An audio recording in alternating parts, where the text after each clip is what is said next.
In an unexpected move, Ohio House Bill 68, a bill to limit gender affirming care for transgender youths and trans girls' participation in women's sports, met an unusual fate when it was vetoed by staunch conservative Ohio Governor Mike DeWine. In his thoughtful decision, DeWine emphasized individual rights and family autonomy, sending a positive message for a change. By rejecting a measure that could infringe on medical decisions and acknowledging the crucial role of parental love, DeWine stands out in a landscape of transphobic legislation and fixation within the GOP. The unexpected turn of events transforms legislative drama into a tale of preserving personal choices and family bonds in Ohio. This story is from Mother Jones by Ariana Coghill on December 30th, 2023. Now, I have no shortage to say about this, but I think I'll go ahead and pass it to Helen and see what she has to say before I go on a rant. Okay, so as you all know, I will take good news when I can get it. And the fact that DeWine is standing up for gender affirming care makes me so happy because I live in Satan's asshole, also known as Florida. Okay. And DeSantis is terrible. We've had too many things going on. And if all of you have watched this show, you know what I'm talking about with things going on with the way that DeSantis has been handling these particular issues in my state. So, as I said, I will take good news when I can get it. And I do want to point out briefly that kids that do not get access to gender affirming care, whether it be medications or the fact they get to wear the clothes that they want to wear and, style themselves and reflect the gender they feel they are, or if they're non-binary. If they don't get to do these things, they are a higher risk for depression, anxiety, substance abuse. And so gender affirming care is very important to mental health for kids. And I'll go into that a little bit more when this comes back around to me, but I'm going to take it over to Graham, and then we're gonna do the rotation, y'all.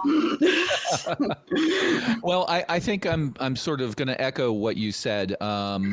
I don't know if I'm happy that this guy is being so thoughtful about this, or sad that all it takes for me to be happy these days is for a conservative to decide not to kill people for their own political gain. Like, it's a pretty low bar to say medical experts should be listened to, and parents and children can decide what they want to do. But that's always a dilemma for when traditionally not so great people end up doing the right thing and sort of helping your side, and you form a bond. So while I'm tempted to shout, "What took you so long?"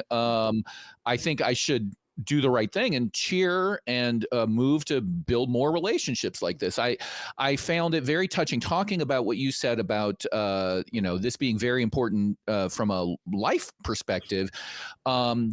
DeWine said, quote, "This bill would impact a very small number of Ohio's children, but for those children who face gender dysphoria and for their families, the consequences of this could not be more profound.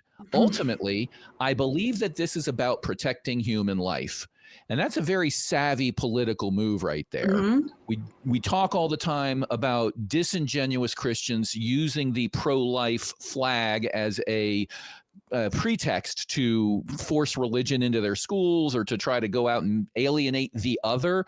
Here we have a conservative either savvily or just honestly saying, I honestly want to protect life, and the stats don't lie. And I know we're going to talk about those stats, but we all know the numbers.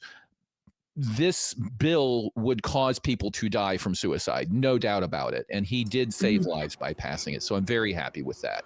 What are your thoughts, Jimmy? Well, this was a real eye-opener for me because I have to admit that my own biases, my own assumptions got in the way when I was reading this because I read this completely backwards. I was reading this article as if we were just seeing another conservative not approve something that would be beneficial to transgender people, transgender youth, etc. Until I actually opened, I said, this doesn't really make sense. I went and I found the bill. And I said, wait a minute, hold on. I had to go back and reread the article. I said, wait a minute. We have a conservative lawmaker that's actually in support of something like this. And so It's kind of funny how that happens, because I just immediately made a decision on this article when I saw what was happening. I'm glad I dug into it a little further, but this is good because, well, first of all, this bill covered a lot. All right. Not only did it talk about gender affirming care, but even gender affirming surgery, trans athletes. I mean, these are all very complex and I think separate discussions, maybe the same issue, but separate discussions. Not holding back children from getting gender affirming care brings us closer to getting the answers that we need. Now, I don't think that when it comes to surgery or sports that we have arrived at that answer. But we certainly can't get there if we constantly have people standing in the way of progress.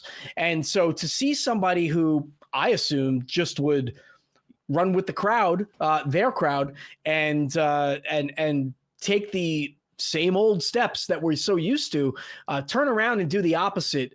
Well, it's really, I would say, inspiring and promising for the future. So those are my initial thoughts. Infidel, how am I doing? I hate to mirror you. I want to disagree with you, but seriously, I found myself a little surprised. I was hopeful with DeWine. I followed him way back in my Republican days, decades ago.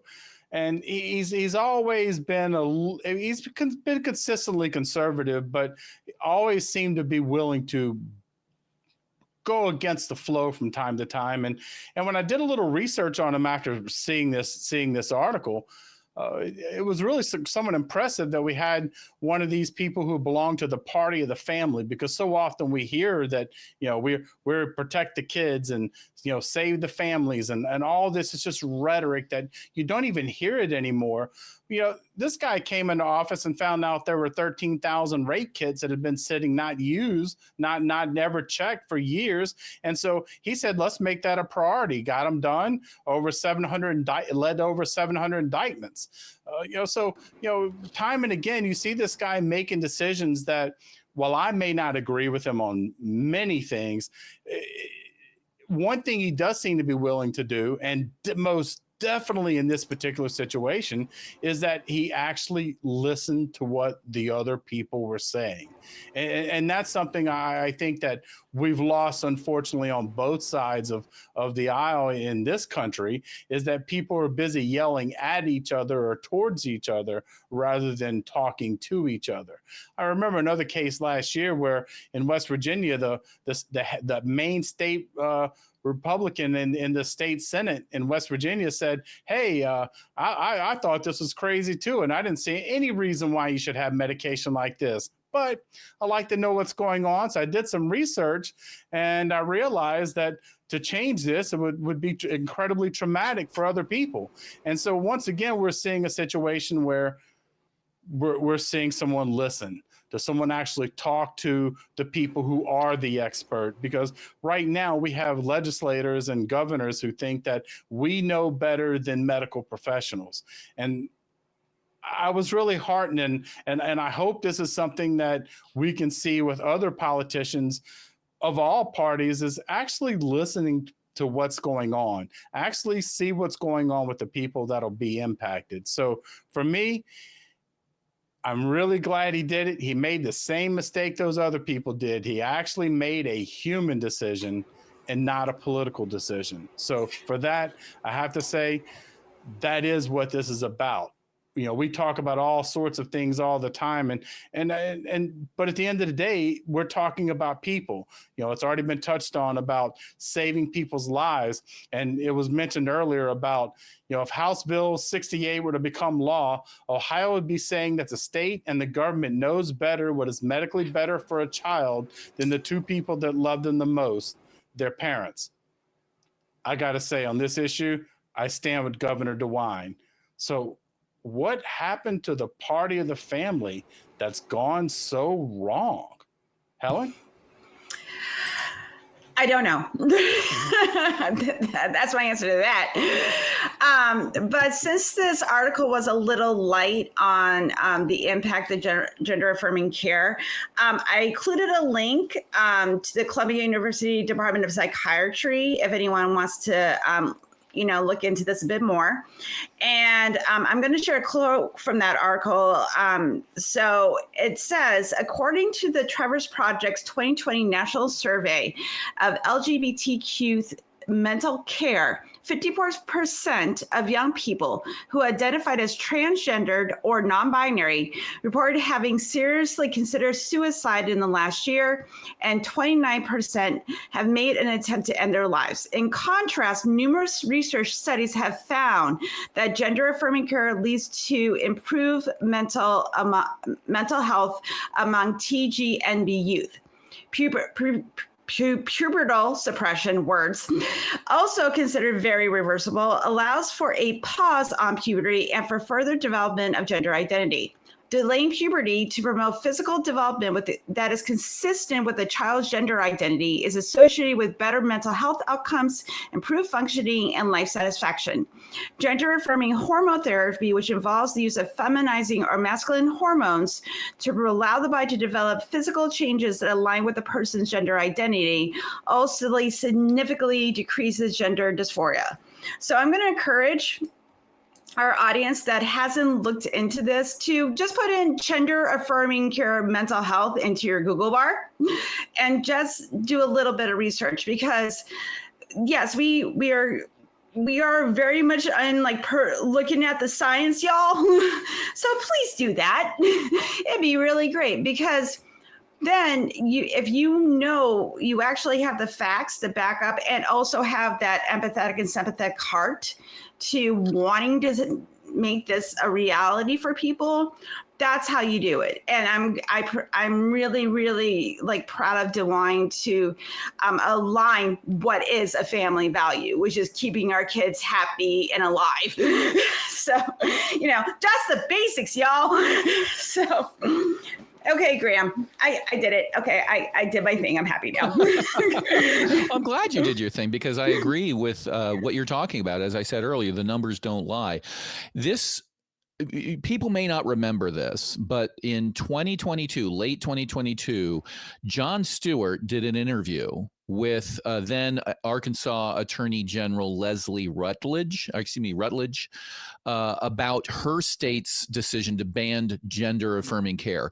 That interview is a masterclass in debunking several myths, which is all that these laws are based on. They're based on lies that, there's kids getting operations, getting surgery, not happening, right?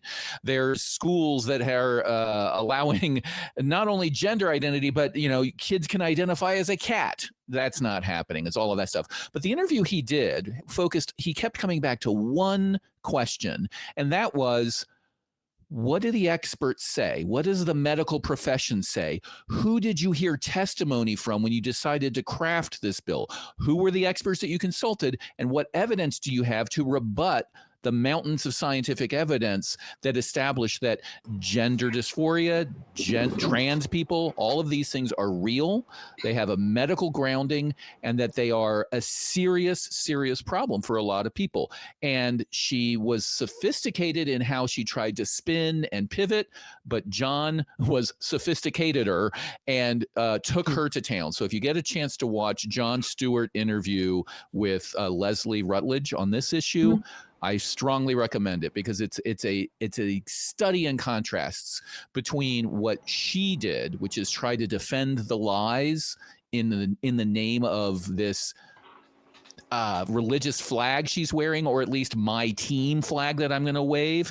It's a contrast between her and how Governor DeWine handled this. DeWine is all over the place when you look at his history on gun rights. Like he got Fs from the NRA, but he's also very pro-life. So he signs a whole bunch of abortion restriction bills. I can work with somebody like that. We have genuine, honest disagreements, and I respect that type of person. So props to him for saving lives here. Anything to add, Jimmy?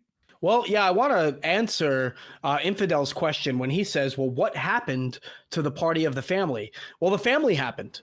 right? The way the family looks is changing, and people have to realize that, right? I mean, even the Pope realizes that.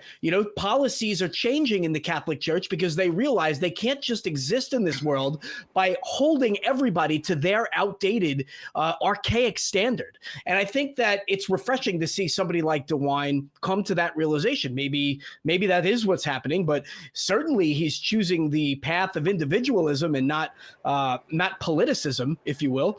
And, on another point I wanted to make, transgender care goes back to the 1960s that we know of, as far as therapies are concerned, drug therapy, things like that. I mean, we've got case studies going back decades. When did this really become a problem? Well, when somebody thought that they could make a political issue out of it. But this wasn't a problem for a long time. People should just be left alone to live their lives and do good things, just like DeWine is doing good things for people who just want to be happy in their family as an individual. Just go out there and exist the way that they want to exist. And I want to make one last point, because we're talking about these states that are repealing or blocking these laws. When we see states take these stances on gender affirming care, we see these kids and adults self-medicate. And that leads to increased addiction, and then it leads to increased overdose. And so not only are people more suicidal, but they're also more prone to accidentally kill themselves as well. It's serious, and it's worth just treating somebody like a human being rather than seeing them, end their life. So those are my closing comments. And I do have also a link on the study of transgender care going back to the 60s that I'm going to post in the comments when this video comes out. Mm-hmm. I think the conservatives have an answer to your complaint that they will self-medicate and get addicted to drugs or kill themselves via drugs. And that was from the great Nancy Reagan, who said, just say no. Problem solved, right? That works so great. Yeah, and the thing that's a little bit frustrating is that people will spin that the reason why queer youth has like drug addiction problems, drinking problems, problems with depression, anxiety, is because they're queer and trans and non-binary. No, it's not, because other people are making them feel like shit. They're not getting the care that they deserve. So I just wanted to add that little caveat in there, because it is true. I totally agree. And that was kind of my point by the oversimplistic response that the GOP has to these issues. We are going to deny the science. We are going to use religion to point our finger at the other, to get the crowd, to get the masses worked up about this lies about, girls are being tackled by 6-foot men in sports, and whatever the lies they are, we're going to make you believe that. But then when it comes down to the actual problems, they don't care about it. You're getting addicted to drugs? Your fault. Just say no. You should have said no. And in the beginning, when I said I was reading this article completely backwards, and I came across the quote that he said, well, this is really an issue about preserving life or something like that, I thought to myself, what is he talking about? And I'm glad I was wrong. I'm glad I was wrong, because then it made sense.